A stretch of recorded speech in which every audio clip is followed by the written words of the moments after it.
سربراہ جمعیت علماء اسلام فے مولانا فضل الرحمان اور سربراہ پی ڈی ایم وہ اپنی سیاست کیسے کرتے ہیں، ان کا لائف سٹائل کیا ہے اور آگے کیا کرنے جا رہے ہیں۔ مولانا دھرنے ہوئے، آزادی مارچ ہوئے، حکومت نہیں گئی، پھر دوبارہ سے لانگ مارچ کا اعلان۔ جب بھی ہارا ہوں اسٹیبلشمنٹ کے سازش کی بنیاد پر ہارا ہوں، براہ راست نہیں ہارا ہوں۔ مولانا آپ کے ایک بھائی سینیٹر، ایک ایم پی اے، بیٹا ایم این اے، کیا آپ موروثی سیاست کے قائل ہیں؟ کتنی شادیاں کی، کتنے بچے ہیں؟ ایک ہی شادی۔ آپ کی ماہانہ آمدن کروڑوں میں کہ اربوں میں؟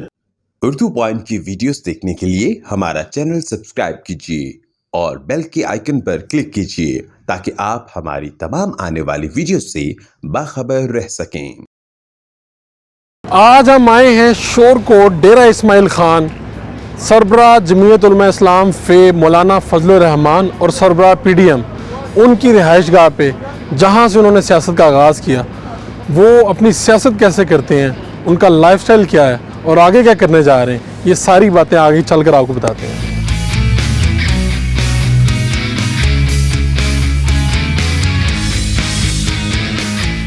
مولانا 27 سال کی عمر میں آپ نے پارٹی کی بھاگ دوڑ سنبھال لی تھی، 42 سال ہو گئے ہیں سیاست میں، کیا کھویا کیا پایا؟ دیکھیے، ہم جو جس جماعت سے ہماری وابستگی تھی اور ہے، اس کا ایک اپنا کانسیپٹ ہے۔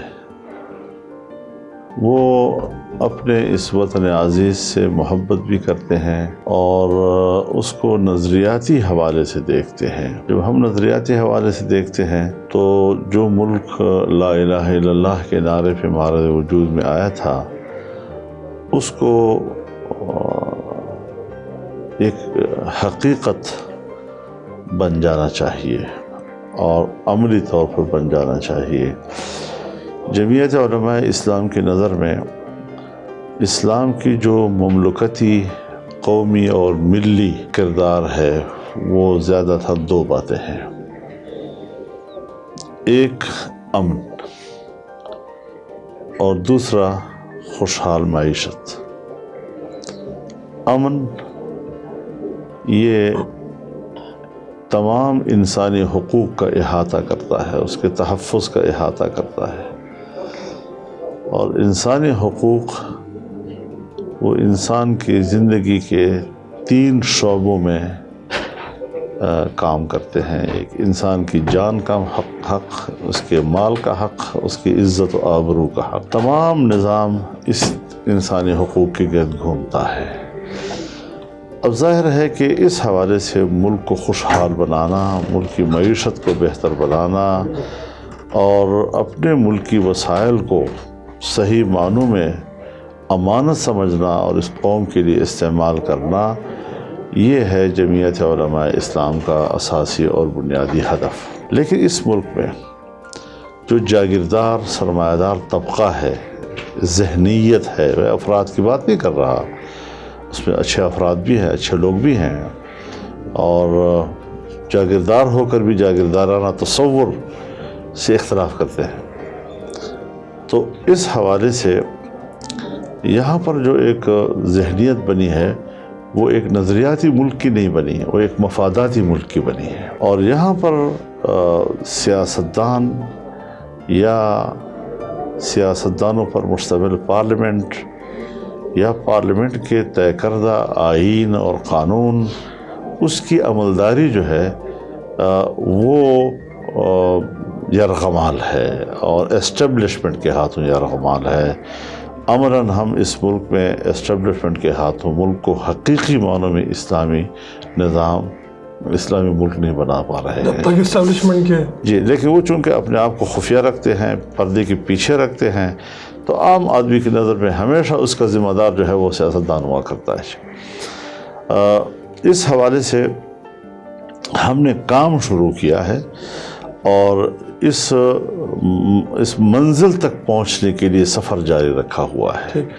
لہذا ہم کسی وقتی کامیابی کو بھی آخری منزل نہیں سمجھتے، ہم اقتدار تک پہنچنے کو بھی اپنا آخری منزل نہیں سمجھتے، بلکہ اس کو اپنے سفر کا حصہ تصور کرتے ہیں۔ تو کبھی ہم بڑی تیزی کے ساتھ آگے بڑھتے ہیں، لیکن یہ ہمارا ایک طر امتیاز ہے جمعیت علماء اسلام کا کہ وہ اپنی کارکن، ان کی کاوشوں، ان کی قربانیوں، ان کی تدبیر و حکمت اور اللہ کی نصرت و مدد سے آج ایک مقبول جماعت بنی ہے۔ یہ کسی نہ بین الاقوامی قوت کی پشت پناہی میں پروان چڑھی ہے، نہ ملک کے اندر کسی ادارے کی پشت پناہی کی وجہ سے پروان چڑھی ہے۔ ایک نظریاتی حوالے سے بڑی خود اعتمادی کے ساتھ اور خودداری کے تصور کے ساتھ ہم آگے بڑھے ہیں، اور اللہ تعالیٰ نے آج پورے ملک میں اس جماعت کو ایک بہت بڑی مقبولیت سے نوازا ہے۔ آپ پر کتنے قاتلانہ حملے ہوئے، کتنی مرتبہ قید دیکھی؟ میں سب سے پہلے سن 1974 میں تحریک ختم نبوت میں جیل میں گیا تھوڑی دنوں کے لیے، پھر میں 1977 میں تحریک نظام مصطفیٰ میں جیل میں گیا، پھر 1981 میں جیل میں گیا، پھر 1982 میں جیل میں گیا، پھر 1983 میں جیل میں گیا، پھر 1984 میں جیل میں گیا، اور سن 85 تک میں جیل میں ہی رہا۔ جب 85 کے غیر جماعتی الیکشن ہو رہے تھے تو میں جیل میں تھا۔ تو وہ الیکشن آپ نے جیل میں ہی دیکھا؟ ہم نے بائیکاٹ کیا تھا نا اس کا۔ ٹھیک ہے، تو آپ حملے کتنے ہوئے آپ کے اوپر قاتلانہ؟ 3 تو خودکش حملے ہوئے ہیں جو میری گاڑیوں پہ ہوئے ہیں، اور 3 راکٹ میرے ڈیرہ اسماعیل خان کے گھر پہ پھینکے گئے ہیں، جس سے کوئی جانی نقصان نہیں ہوا۔ موت سے کبھی ڈر نہیں لگا؟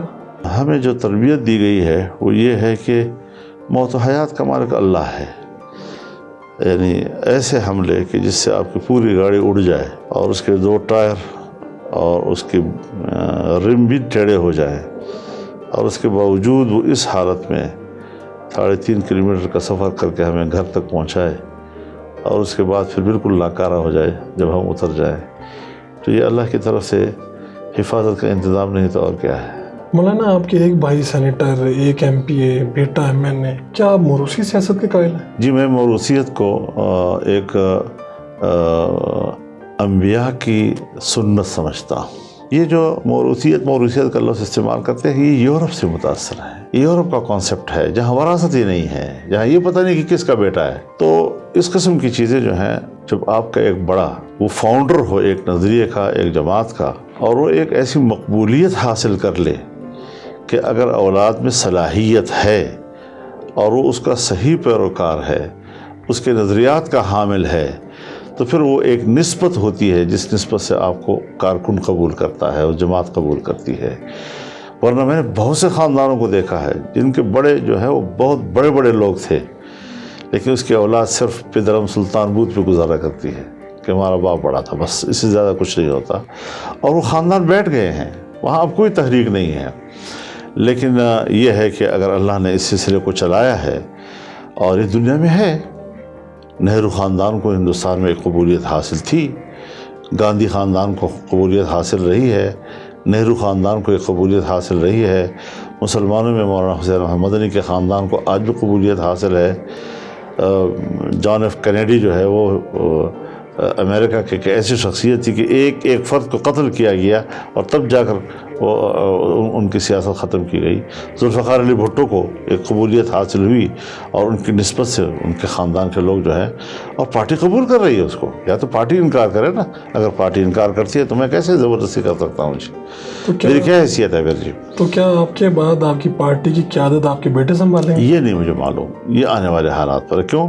ہم باپ کی جگہ کو وراثتی حق نہیں سمجھتے، یہ جماعت کا حق ہوتا ہے۔ اگر جماعت نے ہم پر اعتماد کیا اور ہمارے اندر صلاحیت ہوئی تو پھر جماعت قبول کرے گی، اگر جماعت نے قبول نہیں کیا تو ہم گھر بیٹھ جائیں گے۔ کوئی بھی بن سکتا ہے سب، کوئی بھی بن سکتا ہے۔ ہماری جماعت کا منشور جو ہے، آپ اس کو ذرا پڑھیں تو صحیح، اور دستور کو ذرا پڑھیں تو صحیح، کتنی گنجائش ہے اس کے اندر کہ ہر کلمہ گو مسلمان جو ہے وہ پارٹی کا رکن بھی بن سکتا ہے، پارٹی کا عہدیدار بھی بن سکتا ہے۔ مولانا، دھرنے ہوئے، آزادی مارچ ہوئے، حکومت نہیں گئی، پھر دوبارہ سے لانگ مارچ کا اعلان، اب کیا ہوگا؟ جدوجہد ہے، چلتا رہے گا، تاکہ عام آدمی یہ نہ محسوس کرے کہ ہم لاوارث ہیں۔ ایک تسلسل کے ساتھ ظلم قوم پر مسلط ہے، ایک ناجائز حکومت ہے، جو ناجائز حکومت لے کر آئے ہیں ہم اس سے بھی شاکی ہیں۔ آپ نے ایک ٹرم متعارف کروائی تھی، نکے دے ابا۔ نکے دا ابا تو نکے سے ناراض ہے، کیا آپ لوگوں کو نہیں پتا؟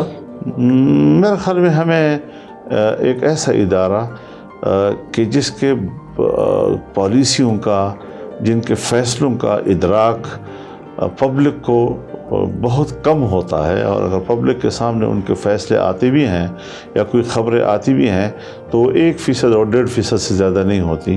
تو اس حوالے سے یہ طے کر لینا کہ وہاں پر ناراضگی ہے، وہاں پر یہ ہے وہ ہے، میرے خیال میں یہ شاید احتیاط سے ماورا بات ہوگی. تو آپ لوگ صرف احتجاج اس لیے کر رہے ہیں کہ پبلک کو پتہ چل جائے، آپ حکومت گرانے نہیں جا رہے؟ دیکھیے، حکومت گرانا ہی مقصود ہے نا، کہ ایک ناجائز حکومت وہ کیوں مسلط ہے، اور اگر اس کی کوئی پشت پناہی کر رہا ہے تو وہ بھی مجرم ہے. ہماری نظر میں ایسی ناجائز حکومت کی پشت پناہی کرنے والا بھی مجرم ہے، اور اس کو اپنے جرم کا اعتراف کر کے ایک آئینی راستے پہ آ جانا چاہیے. سیاستدانوں پہ اعتماد کرنا چاہیے. ہم سب محب وطن ہیں. ہر پاکستانی جو ہے، جو اس کو ملک سمجھتا ہے، وہ پاکستان کا برابر کا مولانا، آپ کسی سے نہیں ڈرتے، آپ اسٹیبلشمنٹ کو اسٹیبلشمنٹ کہتے ہیں، تو پھر یہ آزادی مارچ کس نے ختم کروایا تھا؟ ان کے نام کیوں نہیں لیتے؟ دیکھیے، جو چیزیں آپ بند کمرے میں کسی سے کرتے ہیں، ایک درجے میں وہ ایک امانت بھی ہوتی ہے، اور میں کوشش کرتا ہوں ہمیشہ کہ اگر کسی نے، میں نے نہیں، اگر اس نے ایک بات کانفیڈینشل میرے ساتھ کی ہے تو اس کو تحفظ دینا یہ ایک اخلاقی فریضہ بن جاتا ہے. پیپلز پارٹی کو PDM میں لے کے آئیں گے؟ نہیں، ہمارا تو ابھی کوئی ارادہ نہیں ہے جب تک کہ وہ معذرت نہ کریں. انہوں نے PDM کی بہت توہین کی ہے، اور ہم عزت نفس رکھنے والے لوگ ہیں. ہم ایسے گلی کوچوں میں پیدا نہیں ہوئے اس طریقے سے کہ اتنی بڑی سیاسی اتحاد کو مذاق بھی کوئی اڑائے اور ہم پھر کہیں کہ جی مہربانی کر کے آپ تشریف لے آئیں. ہم عوام کی قوت پہ یقین رکھتے ہیں، اور عوام نے اپنی تائید میں کوئی کمی نہیں دکھائی. ہم نے کراچی میں جلسہ کیا، کوئی کمی لوگوں نے نہیں دکھائی. ہم نے اب تک جتنے جلسے کیے ہیں، پیپلز پارٹی کی کمی کہیں محسوس نہیں کی گئی. کمی تو اس کا مطلب لانے کا بھی ارادہ کوئی نہیں. اگر وہ آتے ہیں اور اپنی غلطیوں کا اعتراف کر کے آتے ہیں تو ہمارے دروازے کھلے ہیں، اور اگر وہ غلطیوں کا اعتراف نہیں کرتے تو پھر ظاہر ہے کہ وہ اپنے غلطیوں کی سزا خود پائیں. ہم ان کی غلطی کی سزا کیوں پائیں؟ جی، بلاول تو قدرے جوان ہیں اور ابھی سیاسی طور پہ اتنے نہیں سیکھ سکے، تو آپ ان کو کچھ سکھا سکتے ہیں؟ ہاں، اگر وہ کچھ سیکھنے کے لیے آتے ہیں، ہم سکھانے کے لیے تیار ہیں. ہم بچوں کی طرح ان کو پڑھائیں گے. کون سی بات ہے؟ مریم نواز اور شہباز شریف دونوں مختلف پٹریوں پر چل رہے ہیں، آپ کس کے ساتھ؟ یہ آپ کے صحافیوں کی باتیں ہیں. ٹھیک ہے، پارٹیوں کے اپنے اندرونی معاملات ہوتے ہیں، لیکن ایک بات ذہن میں رکھیں کہ میں کبھی بھی کسی پارٹی کے اندرونی معاملات کی طرف نہیں جھانکتا. جی، آپ اپنے الیکشن کی ہار کا ذمہ دار اسٹیبلشمنٹ کو قرار دیتے ہیں، جبکہ 2 حلقوں سے آپ ہارتے ہیں اور 1 حلقے سے آپ کا بیٹا جیت جاتا ہے. ادھر کیوں نہیں اسٹیبلشمنٹ کام کرتی ہے؟ میرا بیٹا، میں جب بھی ہارا ہوں اسٹیبلشمنٹ کے سازش کی بنیاد پر ہارا ہوں، براہ راست نہیں ہارا ہوں. جی، اور اب میں اس کے ذکر نہیں کرتا، وہ ماضی ہے، گزر گئی ہے. تو ان کے جتنے بھی آج تک کے رویے ہیں ہمارے ساتھ، وہ ہمیشہ یہی رہے ہیں کہ ان کا خیال یہ ہے کہ ایک پارٹی اتنی خود مختار کیوں ہے کہ وہ ہمارا سہارا لیے بغیر اٹھتی ہے، چلتی ہے، اوپر کو جاتی ہے، اور ہم ہیں کہ بضد ہیں کہ نہیں، ہم نے اللہ پر توکل کر کے اور پھر نظریات کے اساس پہ آگے بڑھنا ہے. ماضی میں کبھی سہارا نہیں لیا؟ نہیں. جو کامیاب انسان ہے اس کی کامیابی کے پیچھے ایک عورت کا ہاتھ ہوتے ہیں، کہتے ہیں. آپ کی زندگی میں بھی کامیابی کے پیچھے کسی عورت کا ہاتھ ہے؟ مجھے الحمدللہ گھر سے بے فکر رکھا ہے. اگر میرے پیچھے خاتون نہ ہوتی گھر میں. مولانا، کتنی شادیاں کی، کتنے بچے ہیں؟ ایک ہی شادی. صرف ایک شادی؟ ہاں. کوئی ارادہ نہیں؟ ابھی تو وقت کی گزر گیا. کتنے بچے ہیں؟ 6 بچے ہیں. ٹھیک. 3 بیٹے 3 بیٹیاں. تو سارے بچے سیاست میں آئیں گے؟ یہ ان کا کام ہے، یہ کوئی جبر نہیں ہے ہمارا. آپ نے کچھ نہیں طے کیا؟ نہیں، کوئی وہ ان کا جو دل کرے وہ کرے. حضرت، ہمارا کوئی سیاست کاروبار نہیں ہوتا. جی، سیاست ایک نظریاتی عمل ہوتا ہے. جی، اس نظریاتی عمل پر آپ کا کمانڈ کتنا ہے، آپ کی اس کے ساتھ کمٹمنٹ کتنی ہے، آپ اس کے لیے فعال کتنے ہیں. جتنا آپ اس کے ساتھ، آپ کو اپنے نظریے پہ کمانڈ ہوگا، جتنے آپ کے اس نظریے کے ساتھ کمٹمنٹ ہوں گی، اور جتنا آپ اس نظریے کے لیے ایکٹیو ہوں گے، جی، وہ خود بخود آپ کو قبولیت کے لیے فضا دے گی اور مواقع مہیا کریں گے۔ آپ کے مخالفین آپ پر بڑے الزامات لگاتے ہیں، آپ کا ذرائع کیا ہے معاش کے؟ واللہ یرزق من یشاء بغیر حساب۔ کیا قرآن کریم کی اس آیت پر آپ کا ایمان نہیں ہے؟ میرا ایمان ہے۔ بس اللہ کی مرضی ہے، جہاں سے بھی دیتا ہے، کبھی آپ کی جیب سے دیتا ہے، کبھی اس کی جیب سے دیتا ہے، کبھی اس کی جیب سے دیتا ہے، اس کی مرضی ہے۔ آپ کی ماہانہ آپ کی ماہانہ آمدن کروڑوں میں کہ اربوں میں؟ میرے ماہانہ آمدن ہے ہی نہیں ہے ہی نہیں، کوئی نہیں۔ اور سب سے زیادہ ہے۔ آپ نے گھر بڑا سادہ سا رکھا ہوا ہے، ہم نے دیکھا لوگ تو بڑے بڑے گھر بناتے ہیں اور پھر اس کو بڑے میں سجاتے ہیں۔ اپنی استعداد کے مطابق جس طرح مجھے میری حیثیت ہے اس کے مطابق رہ رہا ہوں، بس ٹھیک ہے۔ آخری بات میں کرنا چاہ رہا ہوں، زرداری صاحب کے بارے میں آپ کے ذہن میں کہیں نہ کہیں تھا کہ پی ڈی ایم میں ہمیں دھچکا لگے گا، اور پھر لگا؟ جی تھا، آپ کے ذہن میں پہلے سے تھا بالکل۔ اور آپ کہیں نہ کہیں لیکن ہم احتیاط سے جا رہے تھے، بالآخر وہ پانڈا پھوٹ گیا جی، اور اب وہ حقیقت سامنے آ گئی کہ وہ نہیں چلے جی ہمارے۔ اب پی ڈی ایم میں ایسا کوئی فرد نہیں ہے، جماعت نہیں ہے جن سے آپ کو کوئی خدشہ ہو، کوئی ڈر ہو اس حوالے سے؟ سب کمنٹ میں جا رہے ہیں۔ نواز شریف آپ تک چلیں گے آپ کے ساتھ؟ اب چلنے کا یہ جو سیاسی جماعتوں کا اتحاد ہوتا ہے یہ عبدالآباد تک نہیں ہوتا، لیکن آپ جن حالات میں ہیں اور اس کے حالات کے اندر آپ نے جو اہداف متعین کیے ہیں اس میں ہمارا سفر ٹھیک جا رہا ہے۔ پی ڈی ایم اکٹھے الیکشن لڑے گی کہ یہ اتحاد صرف یہ الیکشن ضروری تک ہے؟ نہیں ہے، ابھی اس پر میں کچھ نہیں کہہ سکتا کیونکہ اس وقت تک تحریک کے لیے اتحاد ہے۔ آپ کا بہت بہت اور شکریہ۔ شکریہ جی۔